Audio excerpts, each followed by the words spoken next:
To be successful in life or in your career, you're going to need to get the support of others. And here we're not talking about trying to increase your sphere of control or to manipulate others, but to try to positively influence them to help you. And in this video, you're going to learn techniques to communicate better, improve your relationships and your influence. The promise is strong, but rest assured, I haven't created these techniques, though I wish I had. Some of them will sound familiar and come from the famous American psychologist Robert Cialdini. To begin with, in a human relationship, it is impossible not to influence each other because whatever your words or actions, you are sending a message. And even when you're not speaking, it's the other party receives a message from you. So influence, like any action, can be positive or negative, and the objective here is to give you the keys to develop your capacities for positive influence. And you can apply these techniques both to positively influence others and to avoid being manipulated, which is when others are trying to influence you negatively. And where can you use it?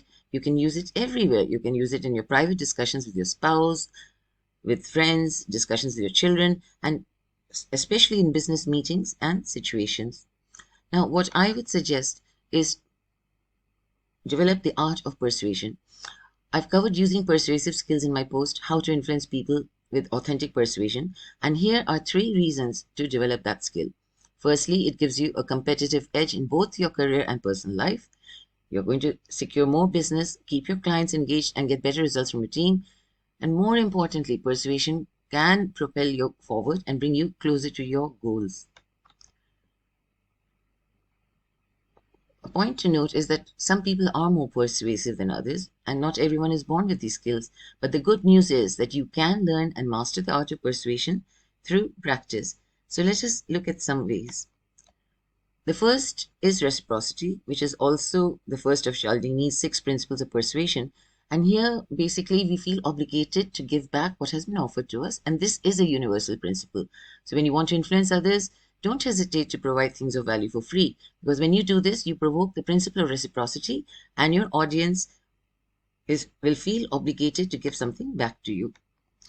For example, when you go to a grocery store and get a sample of a new dip to taste, the chances are you're going to buy one. I have done it many times. And because people tend to return a favor, and thus the abundance of free samples in marketing. In another context, let's look at networking. Here, a good networker is going to engage in netweaving, which means when they meet people, they try to help them out. They look into their network and see, who can I make an introduction to, who can help this person? And once you've helped someone, they'll be more likely, again, to return the favor when you need it. Point to note is that the best networkers do this with no expectation of return in order to make sure that they are being sincere. Point to note, persuasion isn't the same as manipulation. The difference lies in the intent behind your desire to influence a person. And when you try to manipulate someone, you're putting your interests first. The goal is to fool that person into doing something that only benefits you. Persuasion, on the other hand, is reciprocal. It's the art of influencing people to do something that will benefit both parties. The next tool is authority. Do everything to prove that you're an expert and authority, and you will influence more people because we naturally respect authority. We rarely question the experts. You need to come across as an authority in your niche. And here, audience perception is critical,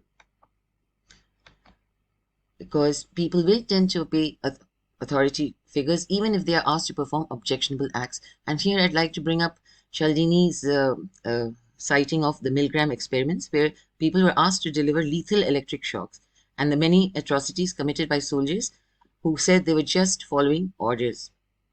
That actually is how authority can affect people negatively. Try to avoid it. And if also you'll notice that references in writing to people often include their titles and affiliations, so that we are more likely to believe what they say.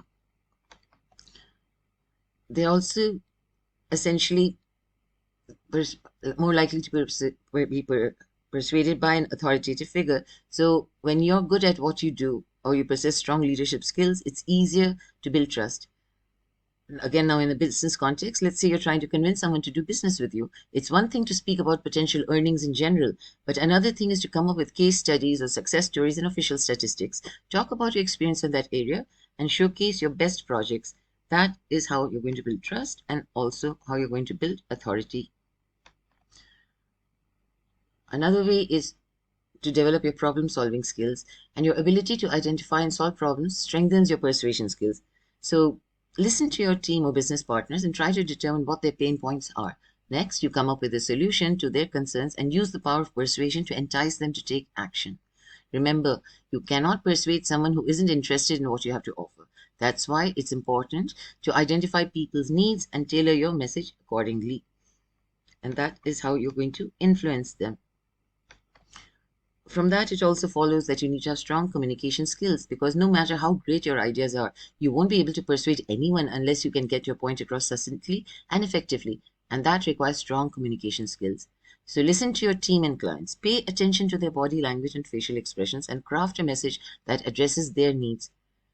Start and end with key points and to grab their attention. Be brief yet specific. Don't go into details unless you're requested to do so.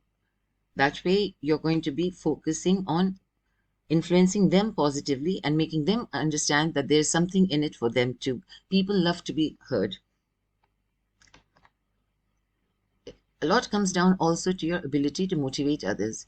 So when you're dealing with others, make sure that your message is inspiring and uplifting, because this will make your team become engaged and empowered. Tell them how they benefit from what you have to offer and make your ideas as appealing as possible, but stay ethical and in integrity. Do not manipulate. This should not come as a surprise. You need to be likable. And people are much more likely to be influenced and persuaded by those that they like than those that they don't. And given human nature, people are much more likely to like people who pay them compliments and who cooperate with them than those who don't. And unfortunately, given the positive evidence in relation to certain benefits of diversity, people are also more likely to like people who are similar to them than those who are not. Think about it. Don't you say yes more easily to someone that you like? Like being invited to a Tupperware party, and because you like the person, you're going to buy all that Tupperware stuff even if you don't need it. And more importantly, just don't concentrate on being likable. Show others that you like them too, because when you do that, again, reciprocity kicks in. Very important is to demonstrate commitment and consistency. People like to be consistent with their identity or sense of self-image. In other words, if I'm a person who thinks of myself as a healthy person, then I'm more likely to undertake actions that I consider to be healthy. From a persuasion point of view, you should actually try to convince them to act in minor ways in relation to something that you think of yourself as that type of a person. And then that person is more likely to act in that way again in the future. And basically start to find small things to persuade people to do, and then move on to larger things from there. Always bring in their self-image into it so that they start to think that, yes, this is something I will like to do. Keep your message consistent, because nobody wants to listen to someone that avoids making commitments and worse still fails to deliver on those that promises that they did make. In other words, stay in integrity, honor your commitments. That's absolutely crucial. So the next time when you're trying to influence others to do something you want that will help you, try to do it positively. Use the 7 techniques that I've shared with you. In fact, try to make them into habits. That way you're bound to succeed. And if you need more help in your communication skills and you want to demonstrate gravitas and executive presence through your communications, then I suggest you develop your signature voice. This is a small extract from my main course on executive presence, and it will give you the skills and tools in order to convey your message in a proper manner so that people listen to you and they give you what you want. So this is Vatsala Shukla from Karmic Coaching signing off. I'll see you next time with more tips and tricks. Bye for now.